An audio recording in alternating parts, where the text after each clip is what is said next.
नमस्कार, मैं हूं विजय श्री और स्वागत है आपका सियासत नगरी में। दिल्ली के रोहिणी से पूरे एनसीआर की सियासत अब हिल गई है। प्रधानमंत्री नरेंद्र मोदी ने द्वारका एक्सप्रेसवे के दिल्ली हिस्से और अर्बन एक्सटेंशन रोड 2 का लोकार्पण किया। कार्यक्रम के मंच से उन्होंने दिल्ली एनसीआर के विकास को लेकर अपनी सरकार की प्रतिबद्धता जताई और विपक्ष पर तीखा हमला बोला। पीएम मोदी ने कहा कि आज एनसीआर को नकारात्मक राजनीति से मुक्ति मिली है। याद दिलाया कि दिल्ली, हरियाणा, राजस्थान और उत्तर प्रदेश चारों जगह भाजपा की सरकार है और यही कारण है कि विकास परियोजनाएं अब तेजी से धरातल पर उतर रही हैं। उन्होंने विपक्ष को कटघरे में खड़ा करते हुए कहा, संविधान सिर पर रखकर नाचने वाले ही संविधान को कुचलते थे। हमारी सरकार सैकड़ों पुराने और गलत कानून खत्म कर चुकी है, जनता को आजादी दी है। प्रधानमंत्री ने दावा किया कि बीते 11 साल में भाजपा सरकार ने दिल्ली एनसीआर की कनेक्टिविटी में अभूतपूर्व सुधार किया है।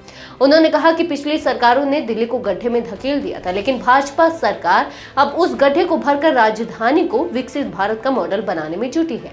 जनता को संबोधित करते हुए पीएम मोदी ने विपक्ष पर कटाक्ष किया। कुछ दल जनता के आशीर्वाद को आज तक पचा नहीं पाए हैं। झूठी अफवाहें फैलाई गई।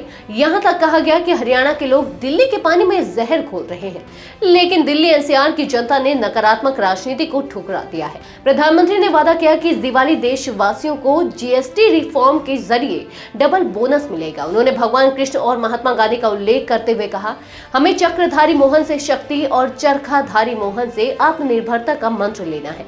वोकल फॉर लोकल ही हमारा जीवन मंत्र होना चाहिए।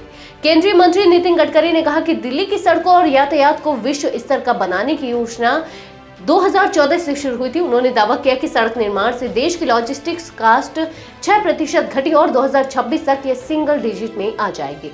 गडकरी ने भरोसा दिलाया कि दिल्ली मुंबई एक्सप्रेसवे दिसंबर 2026 तक, दिल्ली देहरादून एक्सप्रेसवे अक्टूबर 2025 तक और जेवर एयरपोर्ट ग्रीनफील्ड लिंक दिसंबर 2026 तक पूरा होगा। आज का संदेश साफ है, दिल्ली और एनसीआर अब गड्ढों और वादों की राजनीति नहीं बल्कि विकास की राजनीति का चेहरा बनने जा रही है।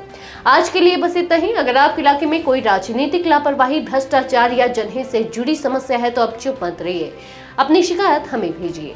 सियासत नगरी आपकी आवाज को मंच देगा और जवाबदेही तय करेगा, क्योंकि अब हर सवाल होगा सीधा सत्ता से।